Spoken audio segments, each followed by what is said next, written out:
Part 4 Rawls law को ही cover करना है, क्योंकि रॉल्स लॉ एक इम्पॉर्टेंट और लेंथी टॉपिक है। लास्ट क्लास में याद होगा अपन न्यूमेरिकल्स कर रहे थे। जब लास्ट क्लास में अपन न्यूमेरिकल्स कर रहे थे तो वो टाइम को आपको अच्छे से क्लियर होगा कि मैंने एक होमवर्क भी दिया था जिसमें 7 क्वेश्चंस अपने को करने को दिया था। उम्मीद है आपको सब अच्छे से बन गए होंगे। एक बार मैं आपको क्लियर करते चलूँ क्या क्या हमने सीख लिया रॉल्स लॉ के न्यूमेरिकल्स में। कंपाउंड का फार्मूला देंगे तो मोलार मास निकालना आ गया, ग्राम अगर देंगे तो मोल में कन्वर्ट करना आ गया, और सैल्यूट में जब सॉल्वेंट मिलाते हैं तो मोल फ्रैक्शन लिक्विड फेस में करना आ गया, mole fraction in vapour face में हम करना सीख गए, और पार्शियल प्रेशर हमसे पूछा गया वो निकालना सीख गए, total pressure in vapour face पूछा गया वो निकालना सीख गए। यहाँ तक क्लियर है। उसी न्यूमेरिकल्स में एक और टाइप का न्यूमेरिकल आपको रॉल्स लॉ पर बेस्ड होता है। बेटा जितने टाइप के न्यूमेरिकल्स फ्रेम किए जाते हैं या एग्जामिनर्स जितनी पॉसिबिलिटी न्यूमेरिकल्स में देखते हैं पूछ सकते हैं, मैं आपको वो पूरे न्यूमेरिकल्स कराता सिखाता चलूँगा ताकि एग्ज़ाम में किसी भी लेवल का क्वेश्चन आपसे नहीं छूटना चाहिए, क्योंकि आप मेरे स्टूडेंट हैं। ठीक है, चलो आज अपन फिर एक टाइप का न्यूमेरिकल बचा था, उस न्यूमेरिकल से स्टार्ट करते हैं। न्यूमेरिकल यहाँ लिखा मिला है अपने को, vapour pressure of pure liquid A and B are 450 and 70 mmHg। यानी इन्होंने क्या किया, दो लिक्विड्स को मिलाकर एक लिक्विड सॉल्यूशन तैयार किया। कितने लिक्विड्स को मिलाकर? दो लिक्विड्स को मिलाकर एक लिक्विड सॉल्यूशन तैयार किया। इसका मतलब लिक्विड इन लिक्विड है। और यहाँ कह रहे हैं कि एक का वेपर प्रेशर 450, एक का 700, तो अंडरस्टूड है कि दोनों लिक्विड्स वोलेटाइल इन नेचर है, यानी कि दोनों वेपराइज्ड हो रहे, दोनों लिक्विड्स उड़ने वाली हैं। तो ये लिक्विड इन लिक्विड सॉल्यूशन हुआ जिसमें दोनों लिक्विड्स वेपर स्टेट में मिल रहे हैं, वेपर फेस में, यानी कि liquid in liquid solution. Clear? कितने केल्विन टेम्परेचर पे? 350 kelvin. Find out the composition of liquid mixture, यानी मोल फ्रैक्शन इन लिक्विड इन्होंने आपसे पूछा है। क्या पूछा है आपसे?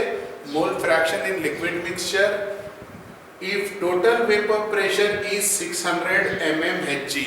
यानी ये दोनों जब वेपर्स बन के ऊपर उड़े थे तो तब टोटल दोनों का partial pressure of liquid A and partial pressure of liquid B, दोनों को जब हमने ऐड किया था तो टोटल 600 mmHg आया था।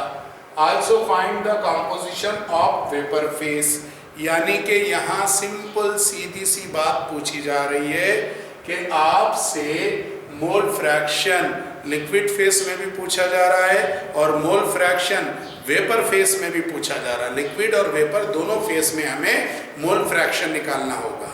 Is it clear? तो आओ पहले क्या क्या गिवन डाटा है उसकी बात करें। तो हमने liquid A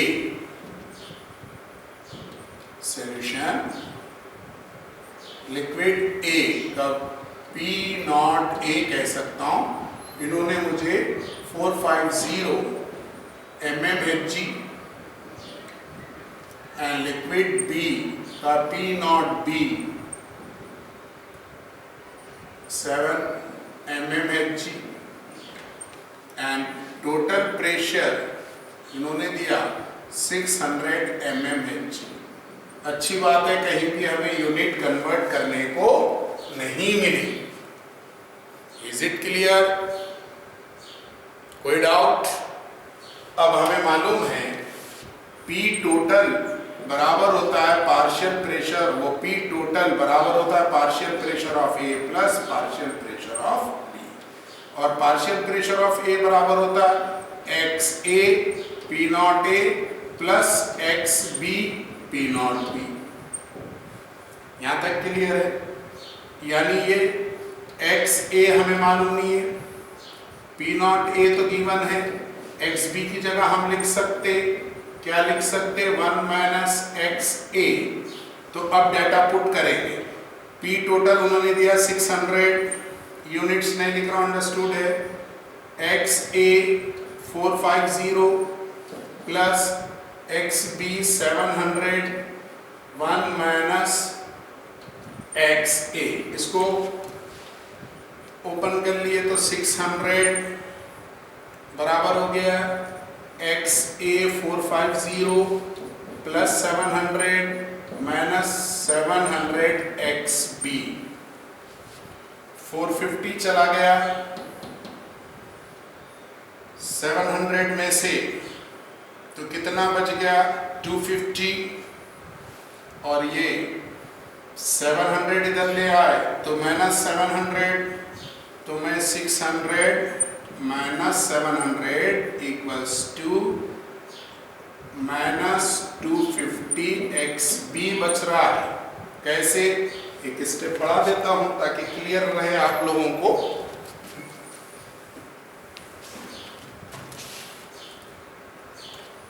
four 450 X A minus 700 X A, क्योंकि यहां सब्स्टिट्यूट कर दिए, क्लियर। तो ये minus 100 equals to minus 250 X A, minus minus चला गया, तो एक्स ए बराबर होगा 100 डिवाइडेड बाय 250, पॉइंट लगा, एक जीरो बढ़ा दिए, 4 टाइम्स चला गया, क्लियर। एक्स ए आ गया आपका 0.4। यहां तक आप कॉपी करो पहले, फिर मुझे आगे करने को मिलेगा। कॉपी करो जल्दी यहां तक आप।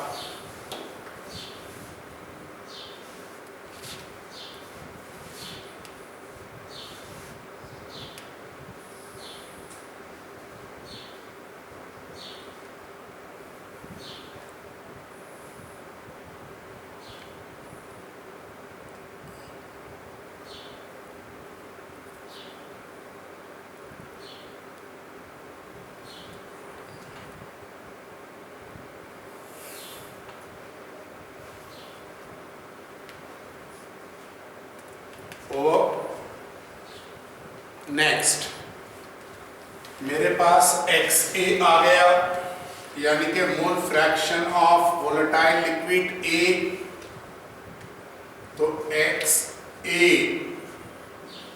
Equals to 0.4 mole fraction of A आ गया।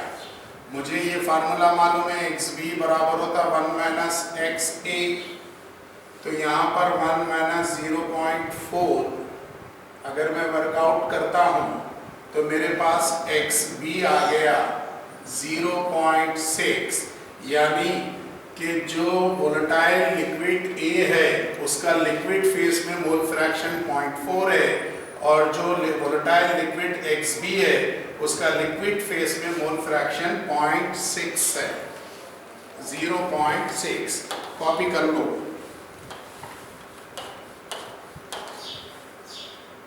उन्होंने वेपर फेस में भी कंपोजिशन पूछे हैं।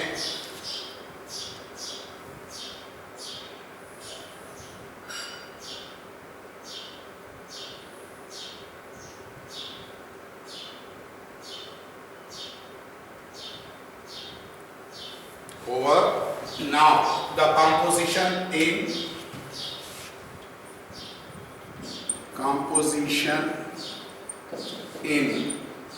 वेपर फेस, यानी मुझे y निकालना है, तो मेरे पास फार्मूला है, आपको भी याद होगा, partial pressure of A equals to y into P total, partial pressure of B equals to y into P total. तो मुझे पार्शियल प्रेशर ऑफ A निकालने के लिए फार्मूला है मोल fraction of A into P not A, तो मोल fraction of A 0.4 है,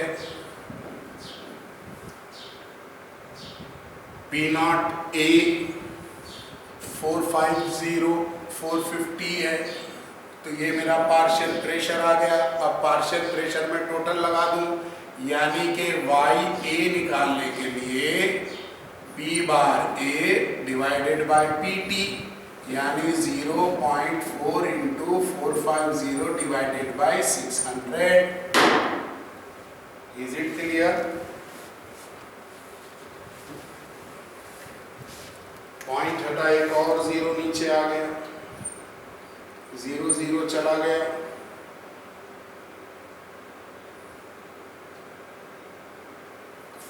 five 9 जा 45, 5 1 जा 5, 5 2 जा 10, 0 4 1 जा 4, 4 3 जा 12, 0 3 10 टाइम 3 पॉइंट हटा तो 0.3, यानी मेरे पास वेपर फेस में कंपोजिशन ऑफ वेपर फेस में वाई ए इक्वल्स टू 0.3 आ गया।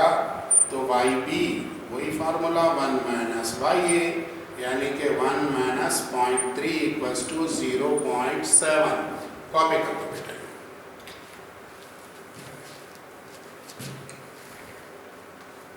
कॉपी कर लो जैसे इस टाइप का भी न्यूमेरिकल अपने सिलेबस में है। आपको मालूम है जब से कंपटीशन एग्जाम्स के पेपर बनाने के बोर्ड चेंज हुआ है, तब से वो लोग ज़्यादातर एनसीईआरटी फोकस करने लगे हैं। तो एनसीईआरटी में जितने पॉसिबिलिटीज़ हैं वो पूरी हमें देखनी चाहिए।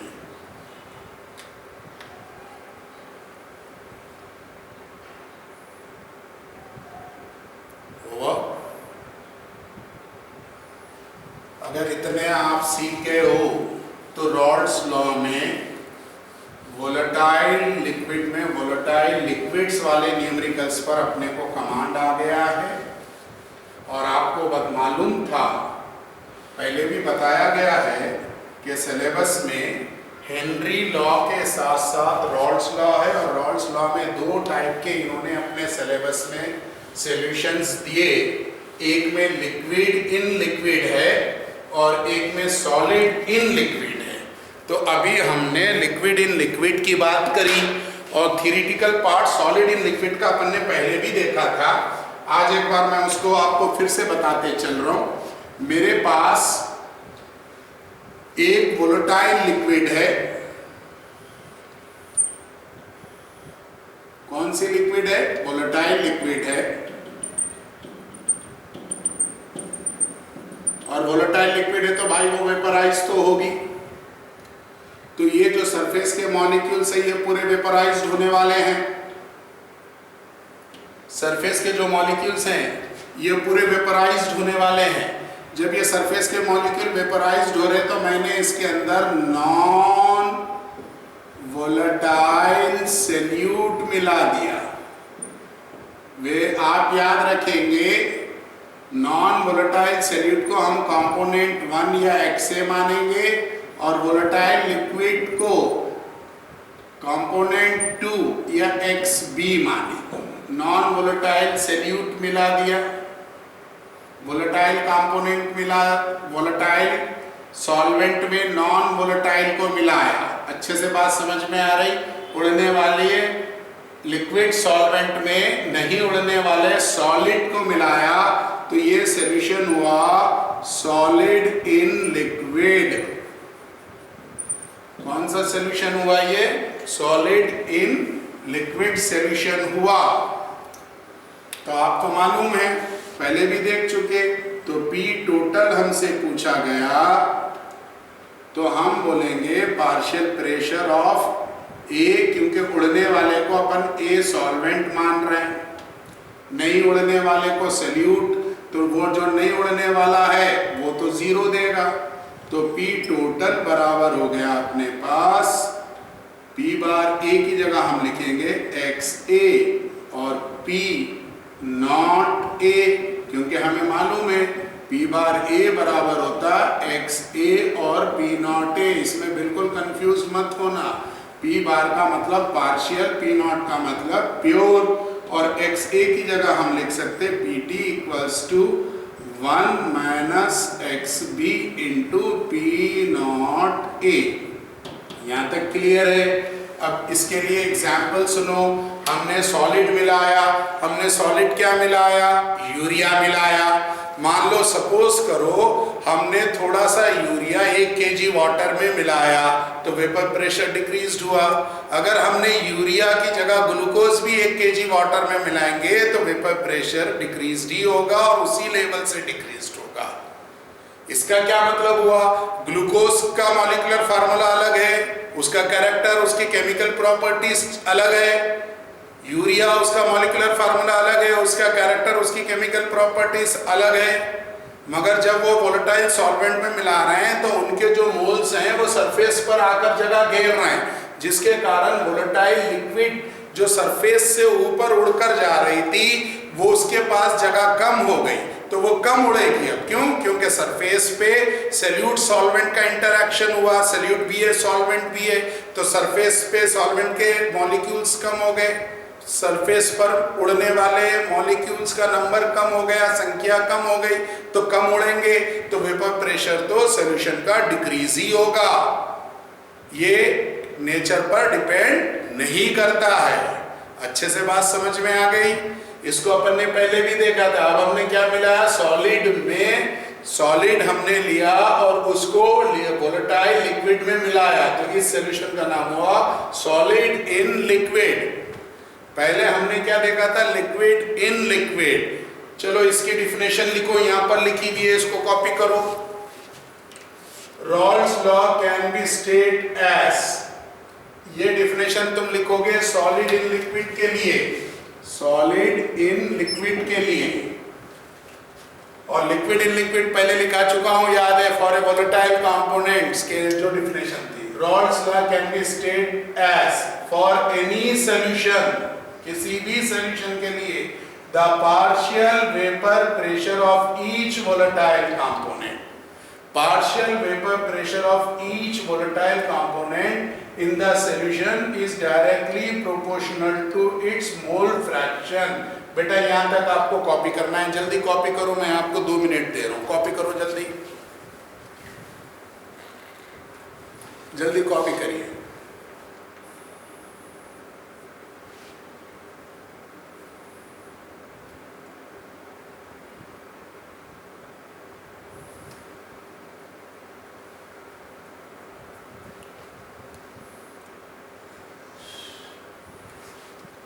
कॉपी करिएगा जल्दी से।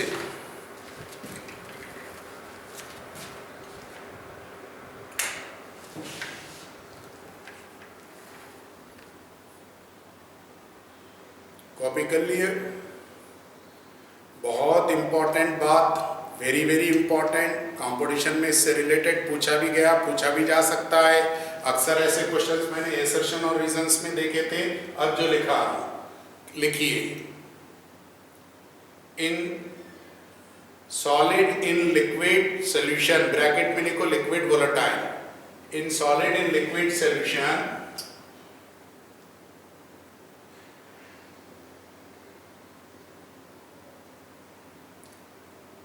the decrease in vapor pressure, very very important, the decrease in vapor pressure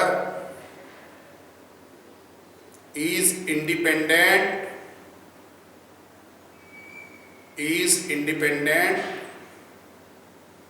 to the nature of, is independent to the nature of,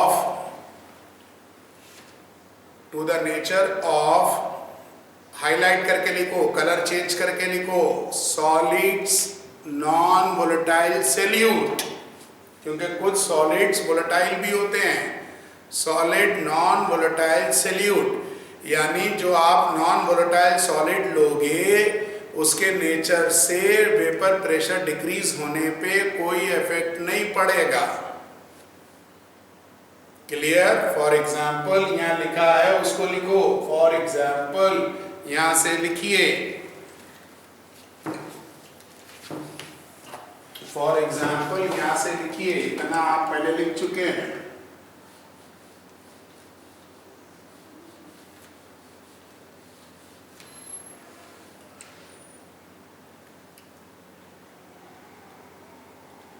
यहां से लिखिए फॉर एग्जाम्पल यहां से लिखें,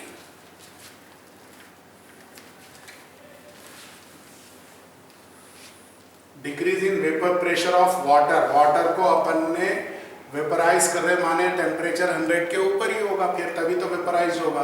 bye adding 1 mole of sucrose to 1 kg of water, यानी 1 मोल sucrose मिला 1 kg water में, या फिर आप 1 मोल यूरिया मिलाओ 1 kg ऑफ वाटर में, सेम रहेगा। क्लियर?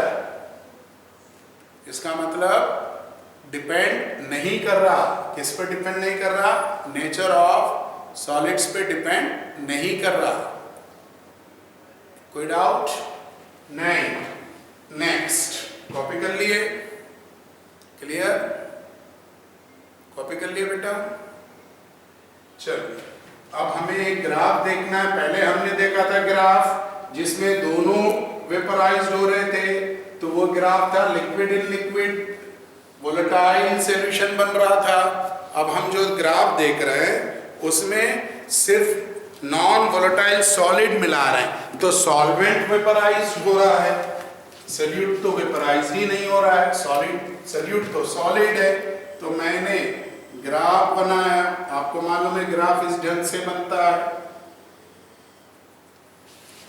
तो देखो सिर्फ सॉल्वेंट का ही हमें लीनियर लाइन मिलेगी, ये देखो ये सॉल्वेंट है, सॉल्यूट की बिल्कुल नहीं बनेगी यहां पर। क्लियर? ये मोल फ्रैक्शन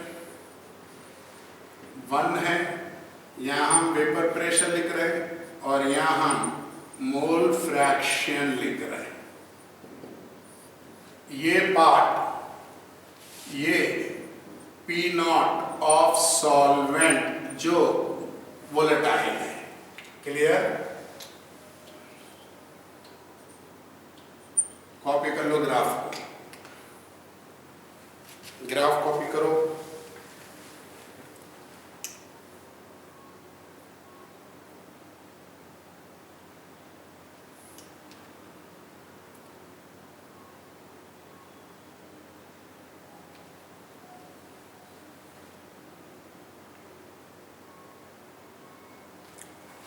उम्मीदें कर चुके होंगे।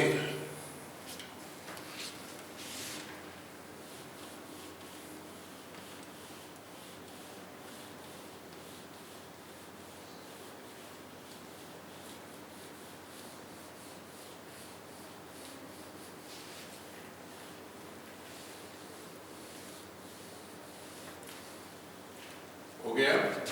नेक्स्ट अब जो हम पढ़ने जा रहे हैं बड़ी इंटरेस्टिंग चीज है, क्लासिफिकेशन सॉल्यूशन का। फिर से जो रॉल्स लॉ पर बेस्ड, इससे पहले हमने सॉल्यूशन का क्लासिफिकेशन दिया था जो फिजिकल स्टेट पर बेस्ड था। आपको याद होगा एक गैस, एक लिक्विड और एक सॉलिड, 3 फेसेस को लेकर चले थे अपन सॉल्वेंट के नेचर पर। अब हम जो क्लासिफिकेशन लेंगे उसको हम रॉल्स लॉ पर बेस कर रहे हैं। बड़ा इंटरेस्टिंग केस है यार, समझ में नहीं आती चीज जादू कैसे होती। केमिस्ट्री एक जादू जैसा सब्जेक्ट है। सबसे अच्छी बात यह है कि ये जो केस हम देख रहे हैं सिर्फ लिक्विड इन लिक्विड में देखेंगे, सॉलिड इन लिक्विड नहीं, और सॉल्यूट और सॉल्वेंट दोनों की मिक्सिंग पर बात करेंगे। तो आपको बताऊं मैं रॉल्स लॉ के बेसिस पर सॉल्यूशंस को 2 टाइप में क्लासिफाई किया गया है। एक को कहा गया आइडियल सॉल्यूशन और एक को कहा गया नॉन आइडियल सॉल्यूशन। किसके हिसाब से? रॉल्स के। कितने टाइप के सॉल्यूशन? 2, एक आइडियल, दूसरा नॉन आइडियल। याद होगा 11th में आप लोगों ने एक आइडियल गैस और रियल गैस के कुछ चीजें सीखी थी। कोई भी रियल गैस आइडियल इक्वेशन नहीं दे रही थी, फिर वंडरवाल ने कुछ करेक्शन किया था, याद आ रहा होगा।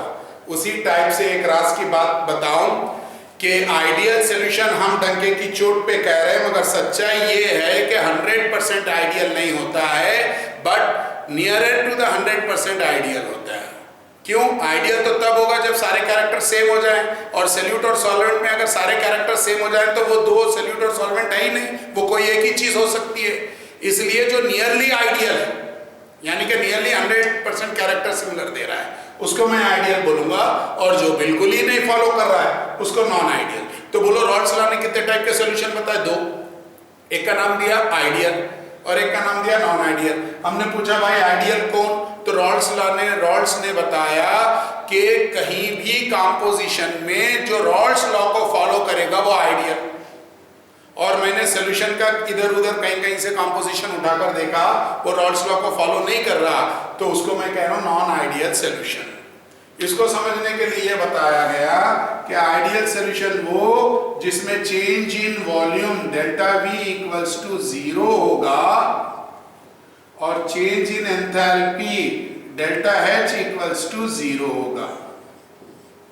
और नॉन आइडियल तो आप खुद ही आंसर देने लगे होंगे, delta V not equal to 0 and delta H not equal to 0। भाई बोलो कितने टाइप के सॉल्यूशन रॉड्स बोला? सर दो टाइप के। कौन कौन से? Ideal, non ideal. Ideal solution कौन? जिसमें चेंज इन वॉल्यूम 0 होना चाहिए, change in enthalpy 0। Non ideal solution कौन? जिसमें चेंज इन वॉल्यूम 0 नहीं होगा, चेंज इन एंथैल्पी 0 नहीं होगी। तो भाई 0 बीच में, इधर भी वैल्यू से इधर भी वैल्यू है। अगर 0 नहीं होगा तो 0 से ज्यादा हो सकता है, 0 नहीं हुआ तो 0 से कम हो सकता है। इसका मतलब ये अपने आप में फिर से दो टाइप में चले गए। कितने टाइप में चले गए? दो।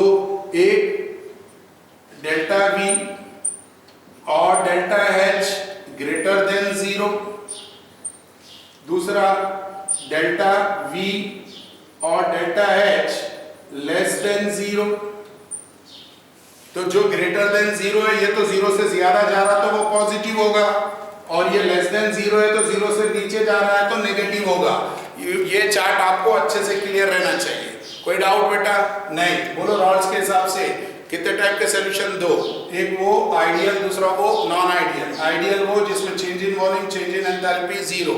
Non ideal change in volume, change in enthalpy not equal to 0। उसमें दो possibility, either it may be greater than 0 or it may be less than 0। greater than 0 और less than 0। greater than 0 हुआ तो positive और less than 0 हुआ तो negative. पहले ये चार्ट को कॉपी करो, फिर मैं बताऊंगा कि चेंज इन वॉल्यूम और चेंज इन एंथैल्पी हम कैसे निकालेंगे, फिर उसके बाद देखेंगे आइडियल कौन होते हैं और नॉन आइडियल कौन। कॉपी करो बेटा जल्दी से।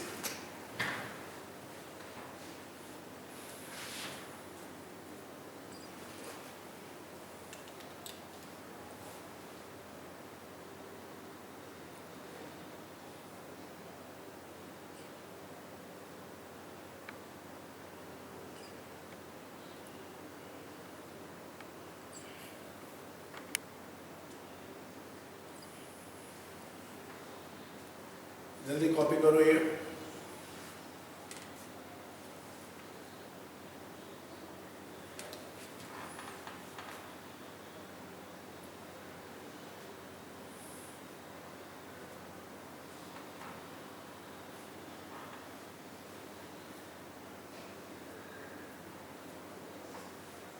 क्लियर?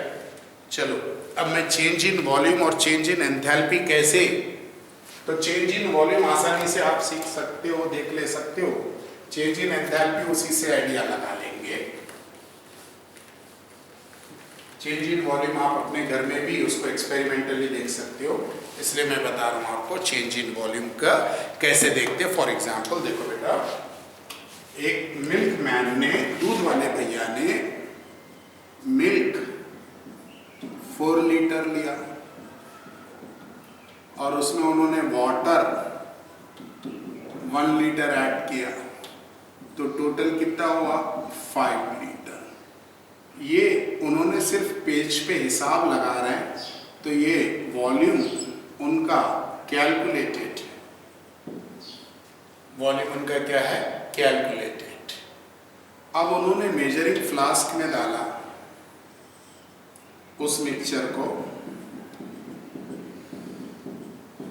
तब भी ये 5 लीटर ही आया, यानी volume observe minus volume calculated give you the delta V. तो ऑब्जर्व भी 5 था, कैलकुलेट भी 5 था, तो डेल्टा वी आपके पास 0 आ गया। तो इसका मतलब दोनों लिक्विड जो तुमने मिलाई ये आइडियल है, और हमें वोलेटाइल होना है तो दोनों के बॉइलिंग पॉइंट से ज्यादा टेम्परेचर लेकर मिक्स कर लेंगे अपन। यहां तक बात समझ में आ गई? क्लियर हो गया यहां तक? कोई डाउट नहीं? क्लियर बेटा? नेक्स्ट, अब देखो, मान लो मैंने इथाइल अल्कोहल C2H5OH 4 लीटर लिया, उसमें मैंने वाटर 1 लीटर मिलाया, तो मैंने कैलकुलेट किया तो 5 लीटर, और जब मैंने इसको मेजरिंग फ्लास्क में डाला, सपोज करके चल रहे हैं, मैंने जब इसको मेजरिंग फ्लास्क में डाला तो ये जो रीडिंग बता रहा है ये 6 लीटर। तो वॉल्यूम ऑब्जर्व यानी practical, volume calculated equals to change in volume. तो ऑब्जर्व 6 आया, कैलकुलेटेड तो 5 था। बच्चे तो ताजुब कर रहे होंगे आप लोग, सर ये चारों में 5 मिलाते हैं तो ये 5 हो रहा है, यहाँ कैसे हो रहा है 6? तभी तो मैंने कहा बड़ा इंटरेस्टिंग केस है। जब शराब में पानी मिलाया जाता है तो वॉल्यूम इंक्रीज होता है। क्यों इंक्रीज होता है मैं पॉजिटिव डिविएशन में उसके बारे में डिटेल बताऊंगा, ठीक है? तो बेटा ये देखो डेल्टा वी आपके पास 0 नहीं आया और वैल्यू प्लस में बची, तो डेल्टा वी को बोलेंगे ग्रेटर देन 0। उसी तरह अगर मैंने HNO3 एसिड है, HNO3 4 लीटर लिया सपोज करो, उसमें मैंने वाटर 1 लीटर मिलाया, तो ये ऑब्जर्व वो कैलकुलेटेड 5 लीटर आ रहा। और जब मैंने इसको प्रैक्टिकली देखा तो ये प्रैक्टिकली पता चला कि ये 3.5 लीटर ही दे रहा है। तो volume observed minus volume calculated equals to delta we.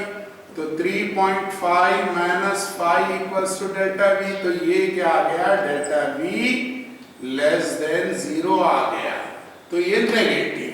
और ये एग्जाम्पल्स भी याद रखो, जब भी आप शराब में पानी मिलाओगे तो वॉल्यूम बढ़ेगा, और एसिड में पानी मिलाओगे तो वॉल्यूम कम होगा। क्यों कम होगा? जब मैं पॉजिटिव और नेगेटिव डिविएशन बताऊंगा उसमें देखेंगे।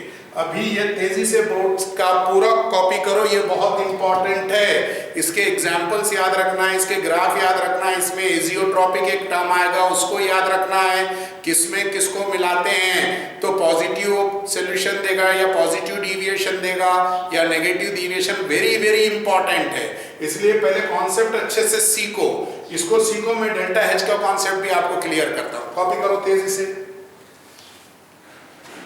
पूरा कॉपी करो। ये आइडियल, वो दोनों नॉन आइडियल, नॉन आइडियल में ये पॉजिटिव और वो नेगेटिव।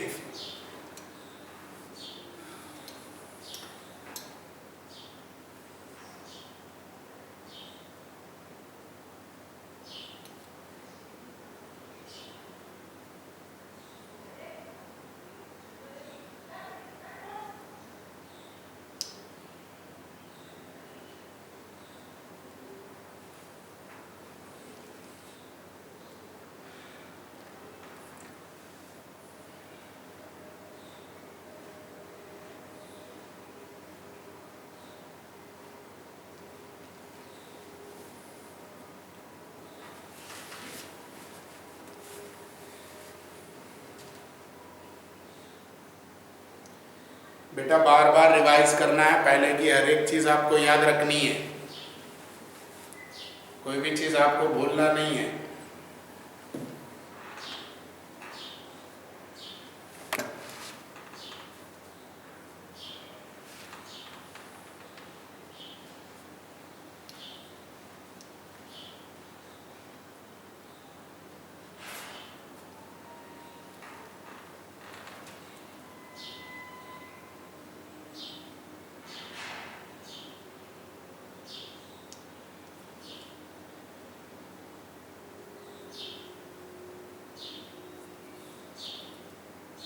हो गया याद तक? जरा लिखने पे फास्ट रहो, कॉपी करो तेजी से।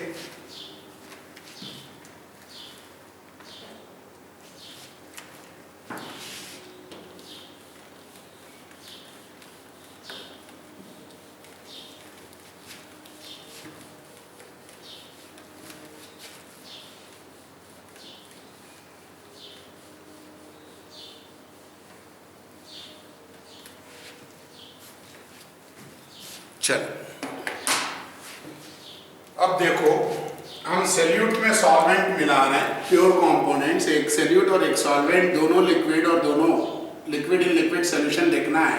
तो आपको मैं बता दूं, रॉल्स लॉ के बेसिस पे जो अपन क्लासिफाई करने जा रहे हैं उसमें अपन तीन चीज देखेंगे सॉल्यूट और सॉल्वेंट में। तीन चीजों के बेसिस पे ये आइडियल और नॉन आइडियल देते हैं।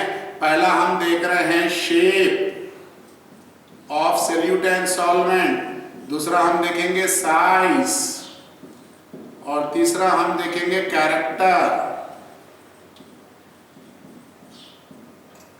क्लियर? कितना shape, size and character. Sir थोड़ी देर पहले आपने कहा था सॉल्यूट का नेचर नहीं देखना है, तो आपको मैं फिर से याद दिलाते चलूं, वहां मैंने बात करी थी सॉलिड सॉल्यूट को लिक्विड वोलेटाइल सॉल्वेंट में मिलाने की। यहाँ पे दोनों लिक्विड है, सॉल्यूट भी लिक्विड है, सॉल्वेंट भी लिक्विड है, तो यहाँ आप ये जरूर देखेंगे शेप, साइज और कैरेक्टर, ये तीन फैक्टर्स के बेस या ये तीन कैरेक्टर्स के बेस या ये तीन पॉइंट्स के बेस या तो सॉल्यूशन आइडियल होगा या तो सॉल्यूशन नॉन आइडियल होगा या फिर नॉन आइडियल में पॉजिटिव या नेगेटिव होगा। देखो मैं एक छोटा सा एग्जांपल आपको देता हूं।